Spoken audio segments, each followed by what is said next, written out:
ജീവനാകുന്ന നിത്യസത്യവചനത്തിനായി ഞങ്ങൾ അങ്ങയെ സ്തുതിക്കുന്നു. യേശുവേ, അങ്ങയുടെ പരിശുദ്ധാത്മാവിനെ നൽകി അങ്ങയുടെ മാഹാത്മ്യം കാണുവാൻ ഞങ്ങളുടെ ഉൾക്കണ്ണുകളെ തുറക്കണമേ. വചനമനുസരിച്ച് അങ്ങയുടെ സാക്ഷിയായി ജീവിച്ച് നിത്യജീവിതത്തിന് ഞങ്ങളെ അർഹരാക്കണമേ. ആമേൻ.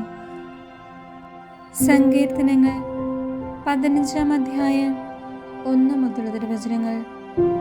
നീതിയുടെ മാനദണ്ഡം. കർത്താവേ, അങ്ങയുടെ കൂടാരത്തിൽ ആര് വസിക്കും? അങ്ങയുടെ വിശുദ്ധഗിരിയിൽ ആര് വാസമുറപ്പിക്കും?